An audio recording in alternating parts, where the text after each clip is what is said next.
So, what is Python? This is an introduction session to my series. Here, I will just introduce you to Python language and how we can set it up, uh, how to install on Windows, and how to use an soft IDE like Visual Studio Code. I have already done a separate video and kept in another playlist. I will include the same in this playlist also. First of all, welcome to the course. I'm glad to have you with us on this journey through the realm of Python. Since we'll be starting from scratch, there is no need to worry if you have no prior experience with Python or any coding in general. So let's get started. So the nature of this language, it was developed in 1990. Python is one of the most popular general purpose programming languages in modern times. Even though it was developed in 1990, um, it's not that famous still. It was integrated with the data science libraries and machine learning. The term general purpose, which I coined earlier, simply means that Python can be used for variety of applications, and it doesn't need to focus on any aspect of programming. It can be used in machine learning, it can be used in software testing, data science, web development, and even for system related activities. It is a high level language.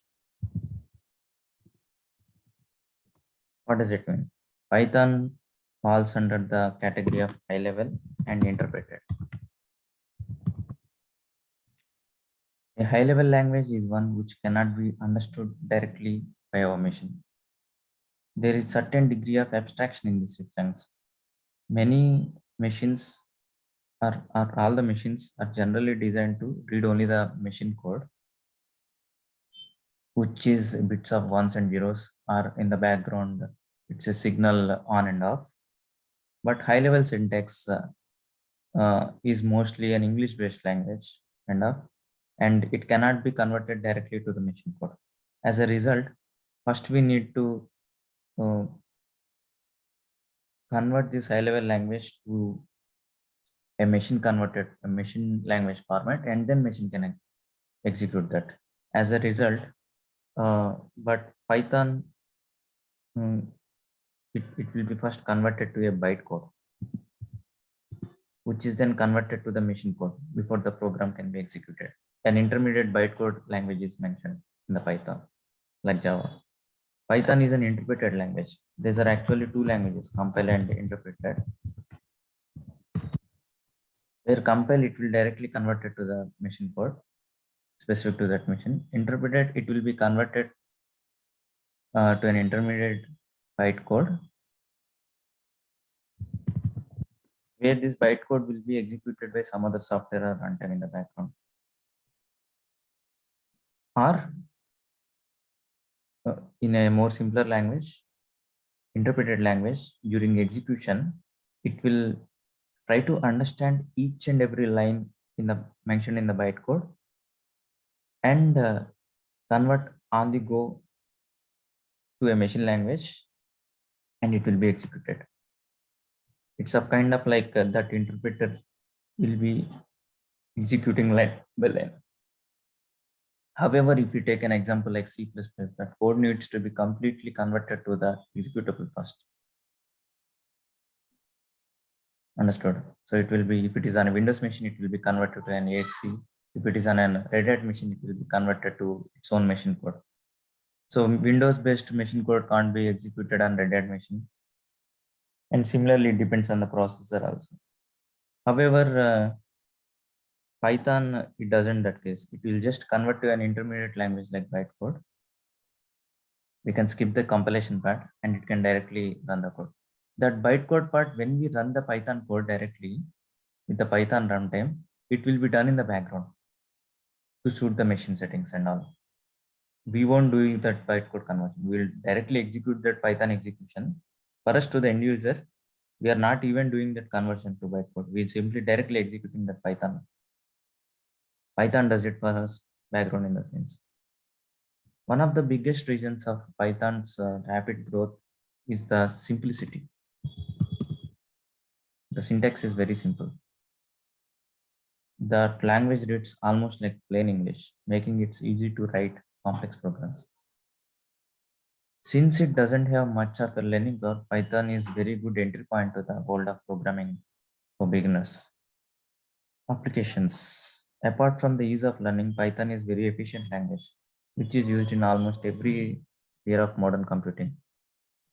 This makes a strong case for learning Python, even for non-programmers.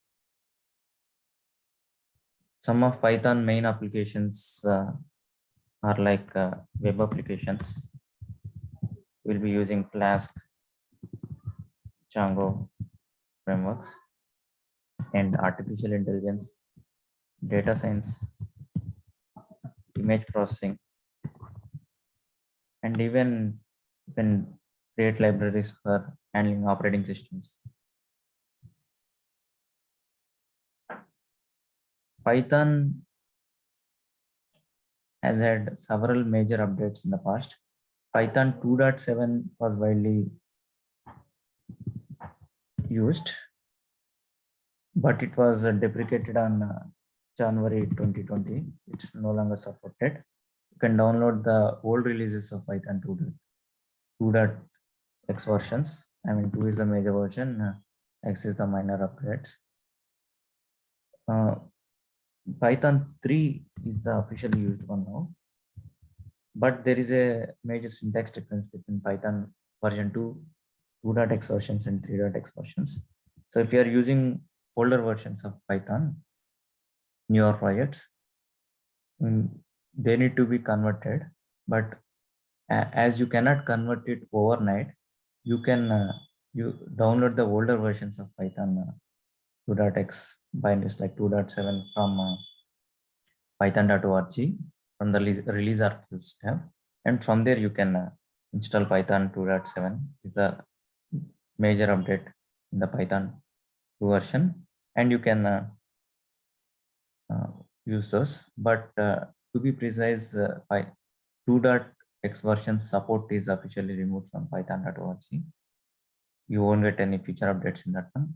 So one day or other, you need to convert those projects to Python 3 version.